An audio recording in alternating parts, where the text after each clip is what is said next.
There are no accidents in greatness. If you are being called, there will be signs, unmistakable, undeniable, and often unbearable. I call them the 7 signs of the chosen one, and if you're seeing them, understand this. You're not being punished. You're being prepared. If your life feels like it's unraveling, if the doors are closing, if the ones you leaned on have gone silent, if everything you once grasped slips through your fingers, hear me out. You are not being destroyed. You are being tested. And more than that, you are being chosen. Chosen for a blessing so vast, so potent, that it demands your full transformation before it can be placed in your hands. But listen closely. Not with your ears, but with your decision. Because many will hear these words. Few will allow them to rearrange their entire structure of thought. A man can hear truth 100 times and remain unchanged. But the one who listens as if his future depends on it, because it does, that man walks away different. Divine laws are in motion right now. They don't care about convenience. They don't bend to comfort. They respond only to endurance, to obedience, to faith that burns even in silence. And what I'm about to reveal to you are the 7 signs that you are being prepared, not punished. That what you call delay is design. That what you call rejection is refinement. That what you call suffering is sacred. Ignore these signs and you may quit one moment too soon. Misread them, and you might call your calling a curse. But see them for what they are, and everything shifts. You will hold on when others let go. You will rise while others shrink. And when the blessing comes, as it surely will, you won't be surprised. You'll be ready. So I ask you again, are you listening? Not casually, but as if the course of your life hinges on what you hear. Because it does. Welcome to Timbuktu Lectures, a production of Kilimanjaro News Network, the authentic voice of Africa. We studied the lives of over 25,000 men and women who achieved extraordinary success, and I can tell you this with mathematical certainty. Every single one, from Nelson Mandela to Aliko Dangote, from Mo Ibrahim to Barack Obama. These men who went from obscurity to greatness. Not by magic. Not by chance. But by mastery. They mastered themselves. They mastered self-discipline, initiative, and definite purpose. These are not traits of the lucky. These are choices of the determined. Each one reached deep and unlocked the vault within, not with permission, not with luck, but with decision. They refused to wait for rescue, refused to beg for validation. And each one, without exception, passed through 7 unmistakable signs, the signs that mark the soul of the chosen. I will reveal those signs to you today.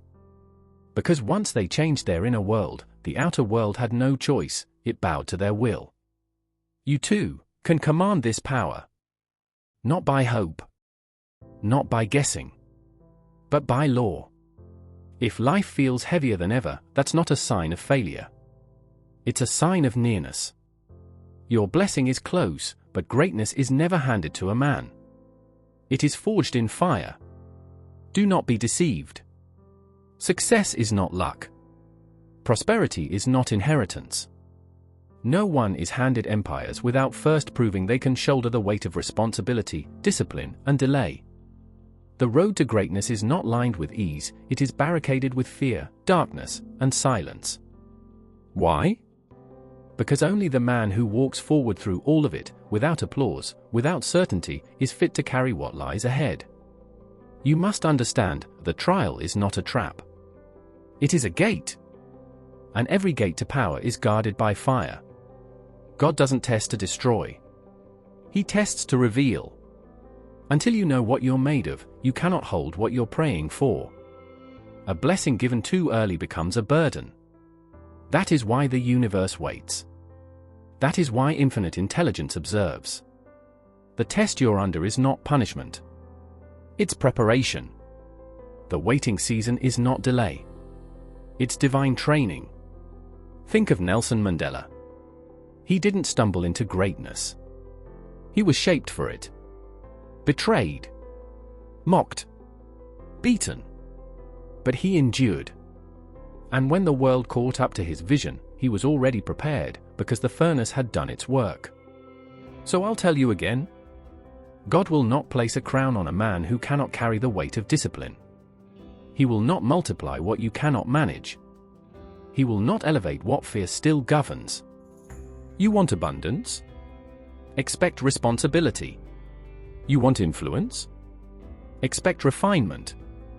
You want power? Expect pressure.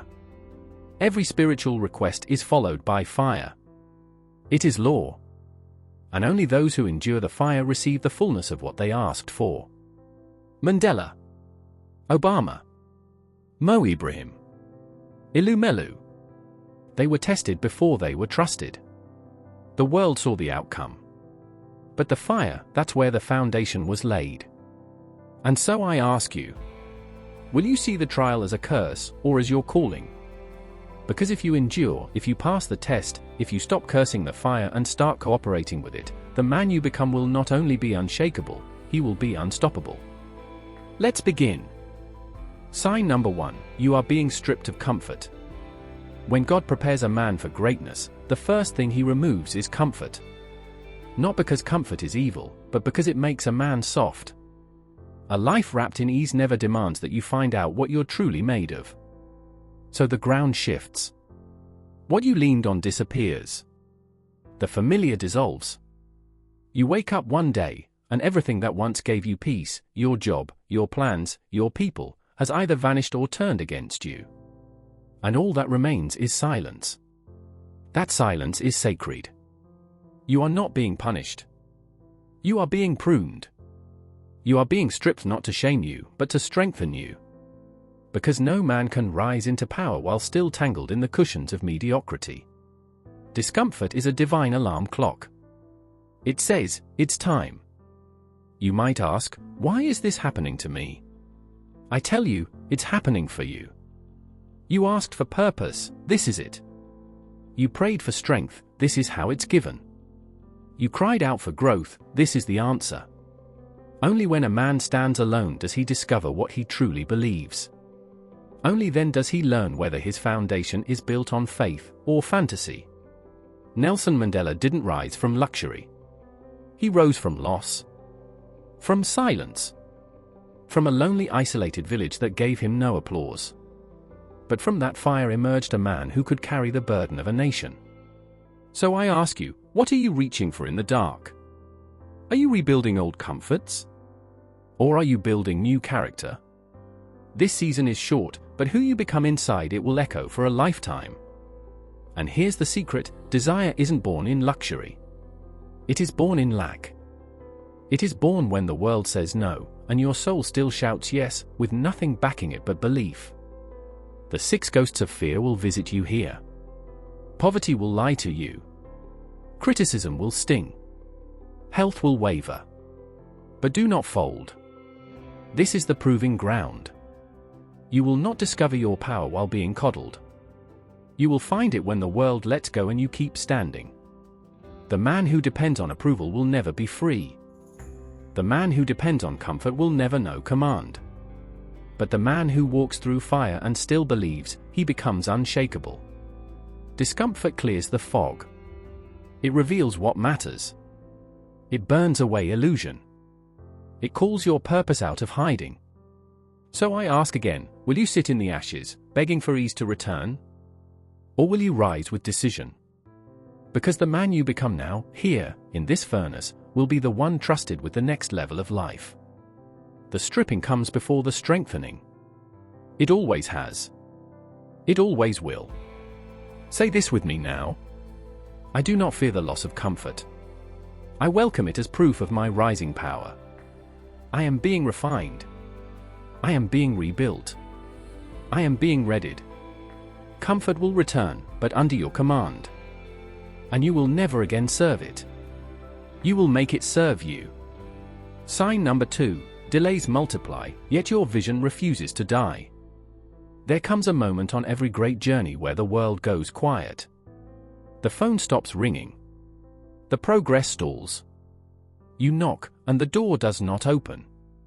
You try, and nothing gives. The crowd that once cheered you vanishes. The money dries up. The favor disappears. you are left with a dream and a delay. And now the real test begins. Most men believe delay is denial. But those men do not understand the mind of infinite intelligence. Delay is not a wall, it is a mirror. It does not block your path, it reveals your purpose. It is the universe asking you, do you want this enough to wait? To endure? To walk through silence and keep building? Delay is divine filtration. It separates the fantasizer from the finisher, the curious from the called. Because many will speak vision when the sun shines, but only the chosen will whisper faith when the night grows cold. The truth is simple, but it is not easy. If you cannot withstand delay, you are not yet worthy of destiny. We have studied over 25,000 men who rose from dust to dominion, and I tell you without apology, not a single one reached the summit without first walking through the valley of waiting. Every fortune, every empire, every legacy that endures, was shaped in the silence of delay. Consider Ibrahim. 47 rejections. 47 locked doors. Banks turned him away. Experts mocked him. Investors walked. But the man who is moved by rejection does not understand law. Ibrahim stayed the course. He refined the plan. He sharpened the pitch. He deepened his vision. And the world that once said no became the world that followed his lead. Delay did not defeat him. It delivered him. That is the secret of the chosen. They use time, they do not curse it. They don't just wait, they work while they wait. They understand that delay is not dead time. It is preparation time. And what you do during delay is the truest reflection of your destiny. Let me make this plain. If delay makes you lazy, you were never ready. If delay makes you bitter, your faith was borrowed. But if delay makes you sharper, deeper, more relentless, then you are the man destiny is watching. For there is a law, the law of hypnotic rhythm, and it says, whatever you repeat becomes your life. If you repeat despair, you attract decay. But if you repeat belief, discipline, focus, you become a force no time can conquer. You cannot master destiny without first mastering delay. So when progress stalls and doors remain shut, do not fold. Do not flee. Do not fantasize about other paths or softer dreams. Stand still. And then move forward anyway. Say this aloud. I am not moved by delay. I am governed by vision. Time is not my enemy, it is my servant. I walk by faith, not by sight. I do not flinch. I do not fold. I finish what I begin. Because when the gate finally opens, and it will not open for the man who waited. It will open for the man who refused to stop walking. And on that day, the vision will not surprise you. It will recognize you. Sign number 3, you are surrounded by doubters and criticism. If you find yourself encircled by doubters, by critics who mock your vision or question your pace, don't panic. Don't fold. Rejoice. Because this is one of the clearest signs you're walking a path too large for the average mind to comprehend. You are not misunderstood by accident. God will not elevate a man without first training him to walk alone. The test of criticism is not about your reputation. It's about your resolve. It's not a test of your words. It's a test of your will. Criticism doesn't strike the body. It aims for the mind. It whispers, what if they're right? What if you're not enough? But listen, those voices outside are only echoes of the hesitation you haven't yet silenced within. This is why the critic appears, to reveal the places where your belief is still negotiable. So don't fight back with arguments. Fight back with results. Faith doesn't need validation. If it does, it's not faith, it's performance. Dangote was ridiculed. Obama was dismissed. Mandela was mocked. Every man of vision is doubted before he is followed. Their strength wasn't in their answers. It was in their silence. In their decision. In their ability to hold to what they knew, even while the world laughed. Because here's the truth, small minds always attack what they don't understand. But a man who needs everyone to agree is a man still unsure. You will be called arrogant, unrealistic, naive. That's not a curse, it's confirmation. Those insults are not roadblocks. They are rites of passage. If you can't bear to be misunderstood, you are not yet ready to be great. Because greatness requires separation. Elevation requires solitude. And vision demands criticism. So bless your critics. Let their doubt fuel your discipline. Let their noise amplify your focus. Let their smallness sharpen your strength. Repeat this now. I hear the voices of doubt, and still I rise. My vision is clear. My aim is firm. My faith is louder than the world's fear. Let them talk. Let them mock. Let them dismiss. You don't need their permission to fulfill your purpose. One day, the same people who doubted you will marvel at what you built. But only if you refuse to let their voice become your own. Let their opinions bounce off your armor.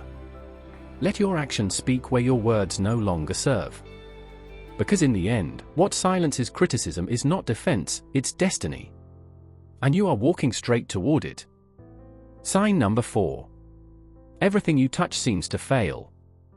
And yet you keep moving. Failure. That dreaded word. That sharp sinking feeling. You launch the business, and it collapses. You try the partnership, and it crumbles. You pour yourself into a vision, and it yields nothing but silence, criticism, loss. Most men stop here. But you are not most men.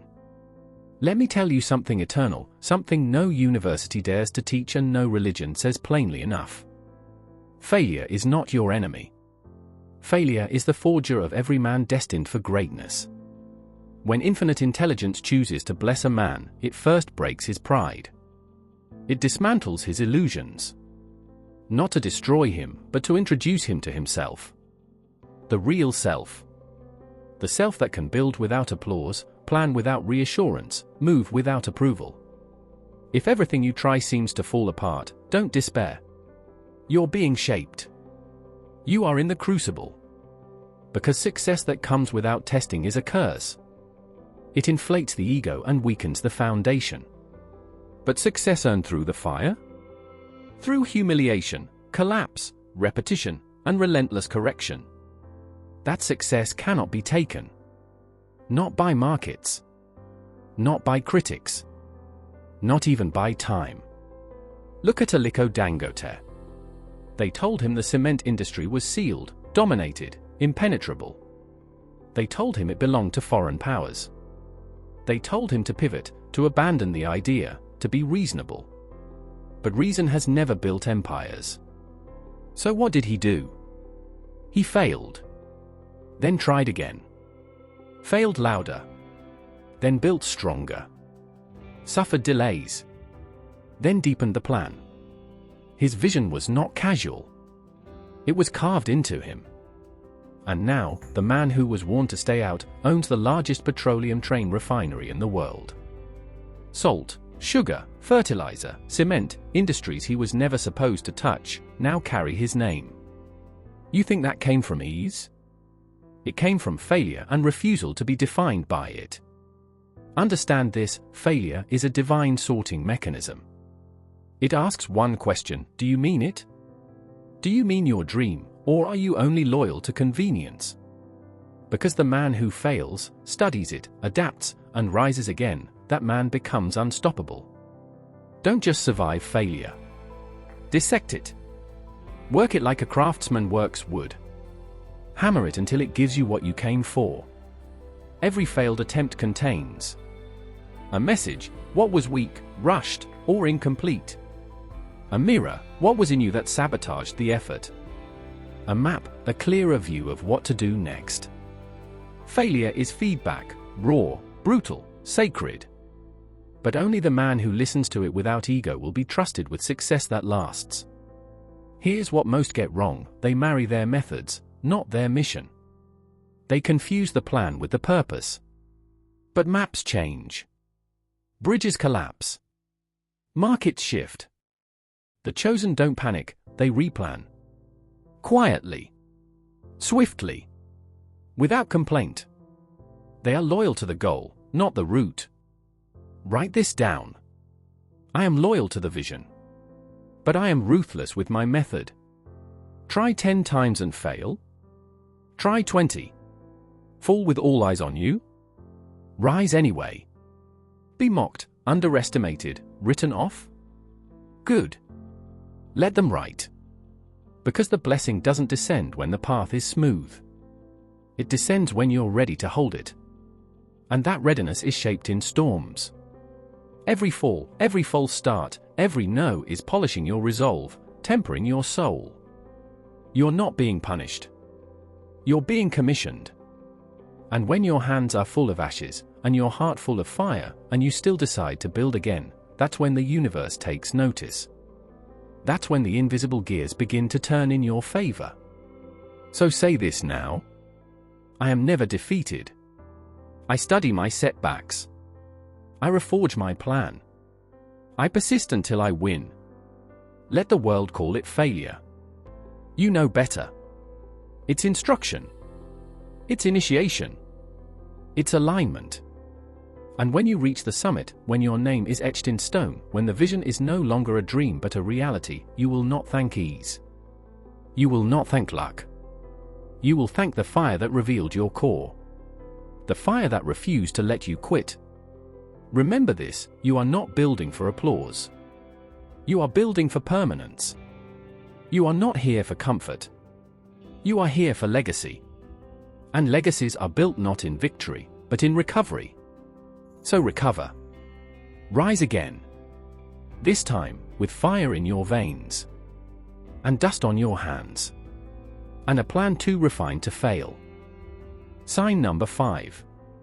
You feel forgotten. You feel completely alone on the journey. There comes a time, maybe it's now, maybe it's coming, when you feel utterly alone. The calls stop. The doors close. The encouragement disappears. You look around and wonder, has everyone forgotten me? But this too is a sign. Not of abandonment, but of assignment. You're being called to walk the valley before the mountaintop.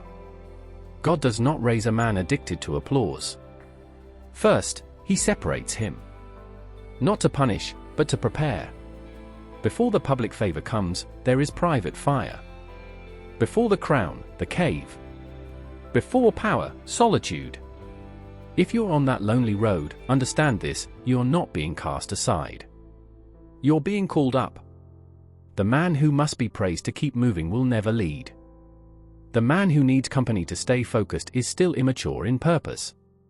But the man who endures the silence of the season without complaint, that man is being formed into someone unshakable, someone who can be trusted to lead.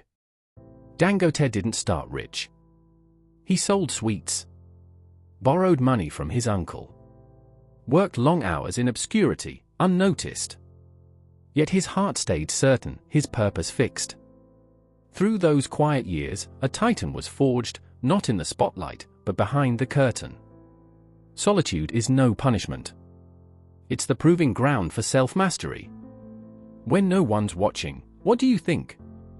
What do you say? What do you believe? Do you hold fast to your definite chief aim, or do you waver when no one affirms you? This is the measure of your maturity. The test that cannot be skipped. No man can lead others until he has mastered himself. And self-mastery is not born in noise.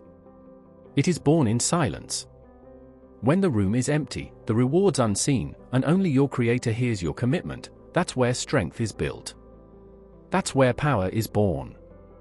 The mastermind principle cannot function in chaos. Before you build alliances that multiply power, you must learn to stand alone. To think without echo. To act without confirmation. Only then will your magnetism attract the right partners and repel the wrong ones. The world is full of men craving company, but not clarity. They surround themselves with distractions to avoid the mirror of their own soul. But the man who rises listens to silence. Walks through it. Studies it. Finds in it the voice of infinite intelligence and obeys. You may say, but I feel forgotten. I tell you, you are not forgotten. You are being observed. The eyes of heaven are upon you, not to judge, but to see if you will fold or forge, drift or decide, run or rise. Every day you persist, that invisible applause grows louder. Loneliness is a crucible. In it, you learn to be your own fire, your own voice, your own belief system, not because you will always walk alone, but because the man who must walk with others is not yet ready to lead. You are being raised to leadership, and leadership begins in solitude. Say it aloud with me now. Though I walk alone, I am never forsaken. My power is built in solitude. I hear the voice within and I obey. Your thoughts must be disciplined. Your focus deliberate. You must entertain no enemy in your mind, even when no friend sits beside you. Because the man who becomes strong in isolation is the man who walks into rooms full of people and does not bow to their opinion. Solitude teaches you to hear your own inner voice. That voice, aligned with purpose, becomes the compass no storm can shake. The crowd may waver. The world may doubt. But the man with internal conviction becomes immovable. That is who you are becoming. You are not waiting for support. You are becoming support. You are not seeking validation. You are living from vision. And when the season shifts, and it will, you will rise. Not by chance, but sculpted for it, forged in the secret place. Embrace the silence. Use it. Multiply your learning. Sharpen your thoughts. Record your purpose. Build your inner sanctuary so no external storm can dismantle you. When your name is finally known, you will stand as one who deserves the power earned. Repeat after me one last time. Though I walk alone, I am never forsaken. I am being prepared in solitude. I shall emerge unstoppable. Let this season complete its work. Let it mold you. Let it mature you. Because when you pass this test, when you no longer fear the silence, you will walk into your calling with authority. And no man will take from you what God planted in secret. Sign number 6. You are forced to confront your deepest fear. Every man's ascent has a moment, sometimes sudden, sometimes slow, when he must face the fear that's ruled his life in secret. It might come as a loss, a brutal disappointment, a sickness of the soul. But it doesn't come to destroy you. It comes to set you free. A man can't rise until he conquers what once made him kneel. This is the 6th sign, the most sacred of all. You'll know it by the tremble in your gut, the tightening in your chest, the whisper that says, "This is too much." That whisper? It's not your conscience. It's the last ghost of fear clinging on before decision, discipline, and divine power cast it out. Fear shows up in 6 shapes: poverty, criticism, ill health, loss of love, old age, and death. They don't announce themselves with thunder. They creep in through thought, imagination, through the subconscious, left unchecked and undisciplined. Your greatest battles aren't outside. They're within. To defeat fear, you must name it. Stop pretending it's just stress or confusion. It's fear, and fear must be dragged into the light. Once seen for what it is, a liar, a parasite, a distortion, it loses its grip. It shrinks under the weight of spiritual truth and definite purpose. Barack Obama faced public scorn, called an outsider, enemies who wanted him destroyed. Yet, even in weakness, his mind refused to bend. He knew purpose isn't for the perfect. It's for the persistent. He stared death in the face and stayed governed by vision, not fear. Fear only rules the man who believes in it. That's the secret. Fear has no power on its own. It must be invited, accepted, and fed by repeated thoughts of failure, doubt, helplessness. Cut that off. Starve fear. Replace it with faith, and fear begins to flee. This is where autosuggestion becomes a weapon. You cannot speak as fear wants you to speak. You cannot think as it wants you to think. You must take command of your inner voice and declare, "I am not afraid. I am advancing. I obey a power greater than fear." Don't expect fear to leave quietly. It will rage as it dies. Offer compromise. Tempt you to settle, retreat, return to comfort. You must respond with one decision. I'd rather die walking forward than live crawling backward. You were not given a spirit of fear. You were given power, love, and a sound mind. That is law. That is truth. Use that truth like a sword, cut down every whisper that says, you can't. You won't. You're not enough. Those words aren't yours. They belong to the devil. Send them back, unopened. The law of cosmic habit force says what you repeat becomes who you are. Repeat fear, and you live it. Repeat faith, and you become it. There's no middle ground. Moment by moment, choose who you obey, the lie of fear or the law of purpose. You're not alone in this battle. Every man you admire fought it. Some publicly. Some silently. But all faced the same question, will you bow, or will you break free? Those who answered with courage were given the keys to kingdoms their fears tried to keep from them. Let this day be the one you remember, the day you looked fear in the eye and said, you've had your turn. Now it's mine. The day you crossed the invisible threshold between potential and power. The day you stopped running and turned to face the ghost.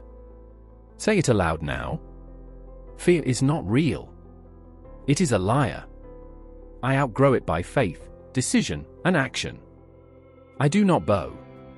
I do not retreat. I move forward. Each time you say this, something inside you grows stronger.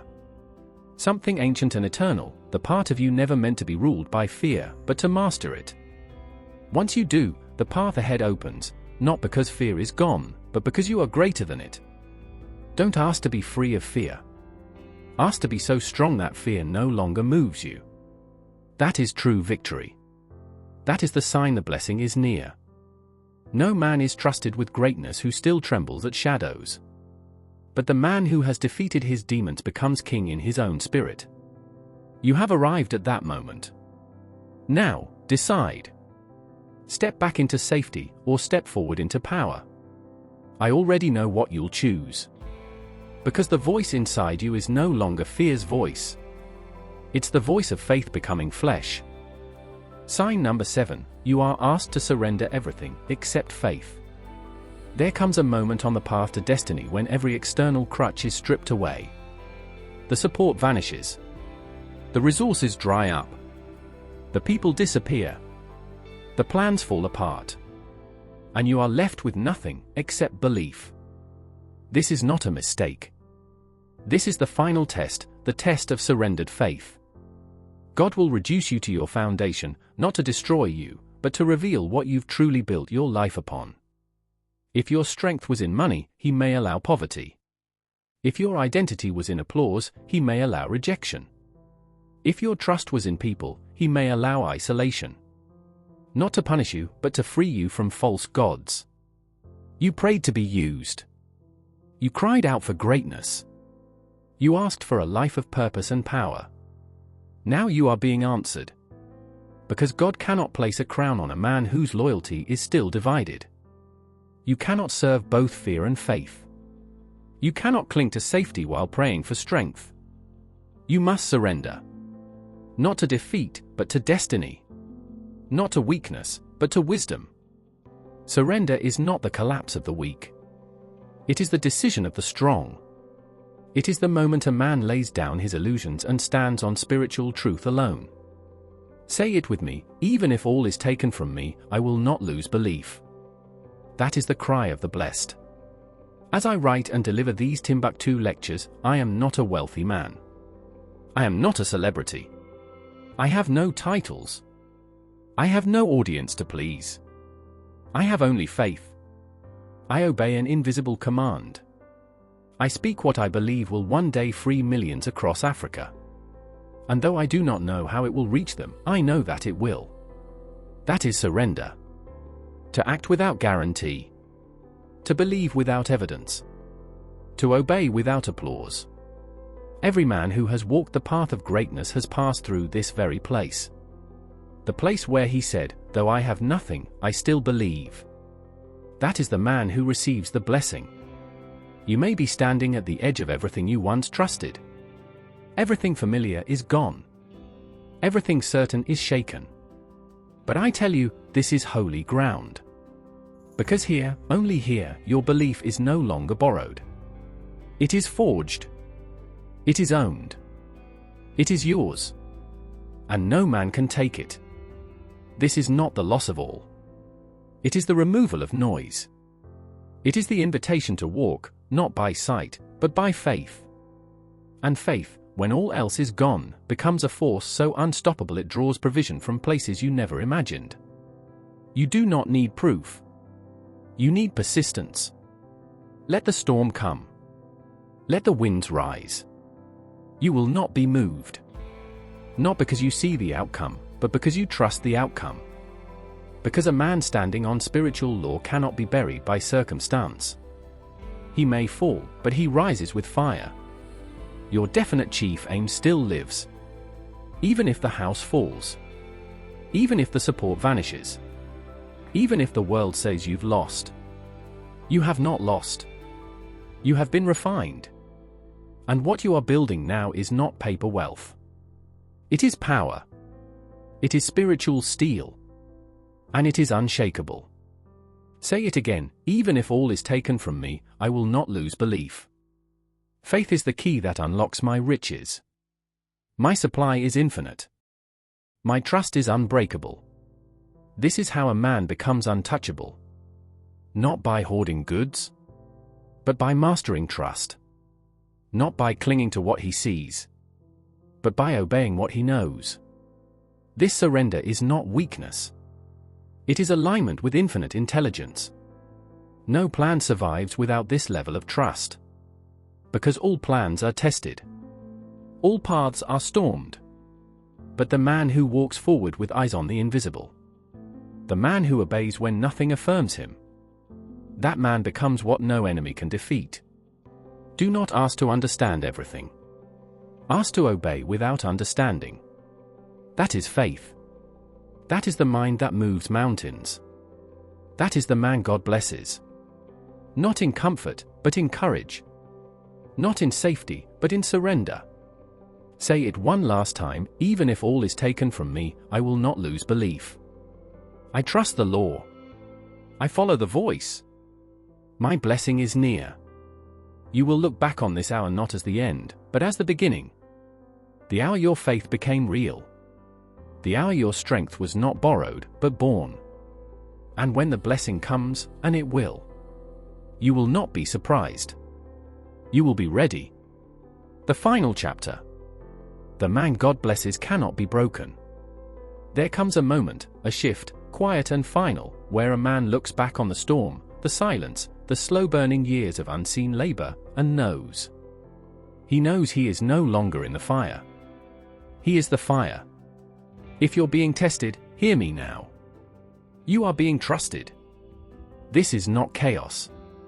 It's choreography. This is not punishment. It's preparation. This is law. This is rhythm. The heavier the weight, the higher the call. The longer the wait, the louder the arrival. The deeper the pain, the purer the vessel. You're not being delayed, you're being deepened. You're not being crushed, you're being carved. And when your appointed hour arrives, and it won't come with explanation. It will come with clarity. With power. With a strange calm that says, of course. Of course it was always leading here. Look back now, just for a breath. Remember the comforts that were stripped from you, not out of cruelty, but to cure your dependence. Remember the failures that repeated, like a teacher refusing to pass you until you understood. The laughter of critics. The long silence of heaven.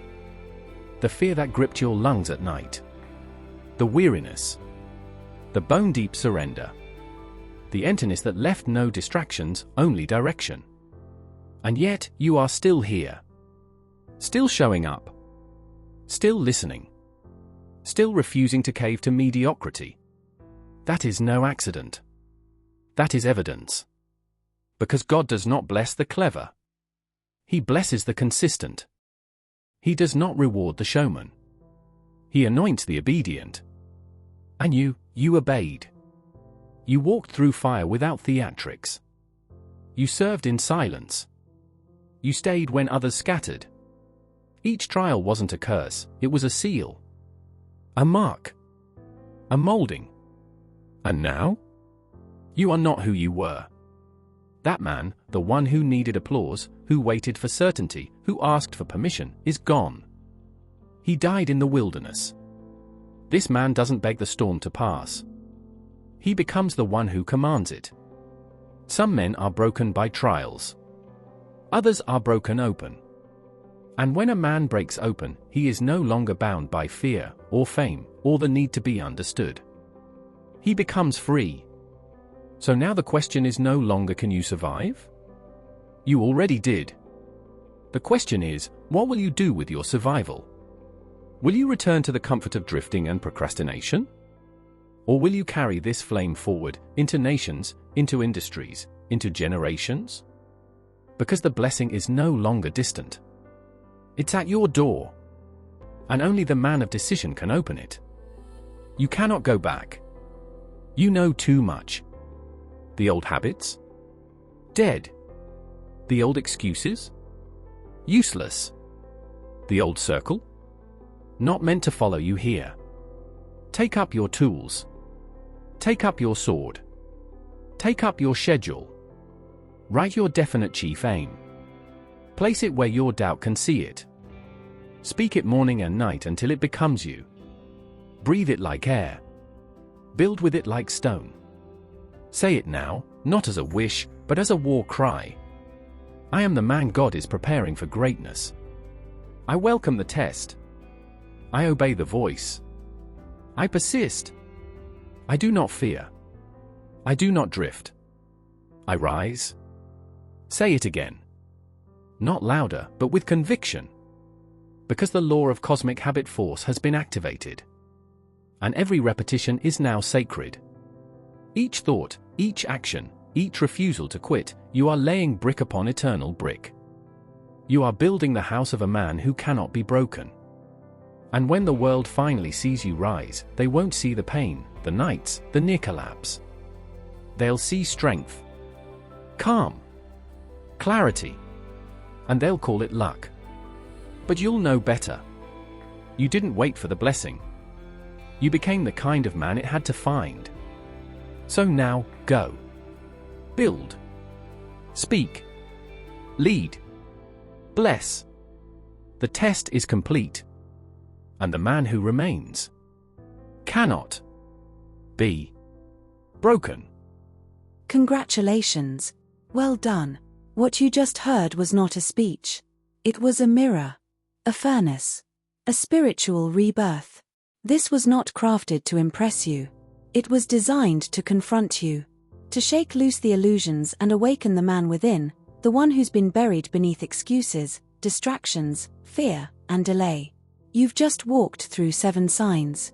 7 sacred signals that life is not punishing you, it's preparing you. If you're feeling stripped, delayed, mocked, broken, isolated, afraid, or emptied, it means heaven still has its hand on you. But now, the fire has done its work. The words have been spoken.